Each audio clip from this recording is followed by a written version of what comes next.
नमस्कार।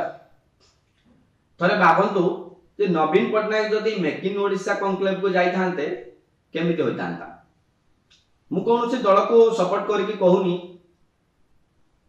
जे पराजित हेले भी जातीय स्तर रे नवीन को बहुत बड़ ना रहिछि। पूर्वरु ए शिल्पपति माने नवीन को अमल रे ओडिशा आसीचंती।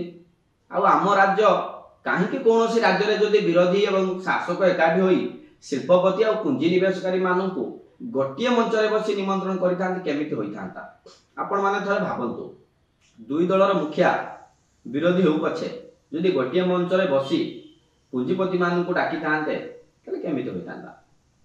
यहा को बहुत बड़ वार्ता देई थांता अन्य राज्य माननकु। मो हिसाब रे अधिक पुंजी निवेश रो केवल प्रस्ताव आसी न थांता, से माने पुंजी विनियोग मध्य करिथांते। ए समस्त पई गोटे उदाहरण होई रही थांता।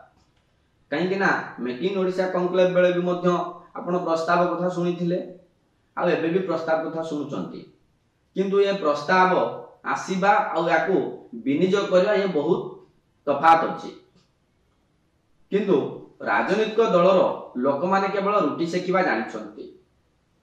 काले नवीन को डाकिले से अधिक माइलेज नै जिवे कि एहा भाबी हुए तो डाकी नथिबे।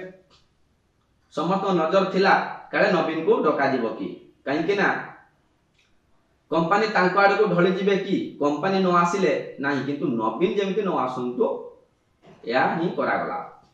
आ शपथ ग्रहण उत्सव को जाई डाकी दिले, किंतु प्रवासी भारत दिवस को अण देखा करा गला। ठीक अछि आज्ञा, तांको दलर मुखिया जहा निष्पत्ति नेबे आमे केवल समालोचना करिबा। सत कथा कहिले जे बीजेडी भी समान रणनीति रखिथिला। से भी कम नहंती बीजेडी। तांकर जेतबेले शासन चलीथिला ठीक एया करथिले। तांको समय से माने मोदी हो कि धर्मेंद्र बाबू किबा जे माने बीजेपी रो मंगवाळ थिले सेमान को डाकी नथिले। तेनु गोटिए कथा देखा जाउची कोनोसी राजनीतिक दल उन्नति चिंता करंती नाही। लोक पछे सुरत की तमिलनाडु रे दादन खटंतु, किंतु आम पदवी सुरक्षित रहू। ये होची राजनीति दलर एक मुख्य मुद्दा। हो मु भी रहूची। नमस्कार।